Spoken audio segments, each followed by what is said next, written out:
এই হচ্ছে আরিফ, অতিরিক্ত চিন্তার মাস্টার। প্রতিদিন রাতে ওর মাথায় চলে হাজারো চিন্তার সিনেমা। চলো দেখি কিভাবে আরিফ ধীরে ধীরে অতিরিক্ত চিন্তা বন্ধ করতে শিখলো। প্রথমে নিজের চিন্তা কি নিয়ে সেটা আগে ফোকাস করো। আমরা অনেক সময় বুঝতেই পারি না কখন মাথায় একই চিন্তা ঘুরছে।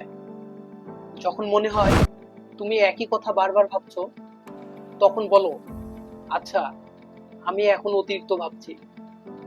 এই সচেতনতাই প্রথম অস্ত্র।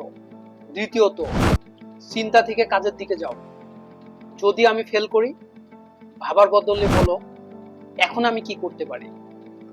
চিন্তা তোমাকে আটকায়, কিন্তু কাজ তোমাকে মুক্ত করে। সময় ঠিক করো। হ্যাঁ, ঠিকই শুনছো। প্রতিদিন 10 মিনিট রাখো শুধু চিন্তা করার জন্য। এই সময় ছাড়া মাথায় চিন্তা এলে নিজেকে বলো, এখন নয়, পরে ভাববো। এভাবে তোমার মন ধীরে ধীরে শান্ত হতে শিখবে। অতিরিক্ত চিন্তা তোমাকে অতীত আর ভবিষ্যতের ফাঁদে ফেলে। গভীর নিঃশ্বাস তোমাকে ফিরিয়ে আনে এই মুহূর্তে। চেষ্টা করো, 4 সেকেন্ডের নিঃশ্বাস নাও, 4 সেকেন্ডে ধরে রাখো, 4 সেকেন্ডে ছাড়ো।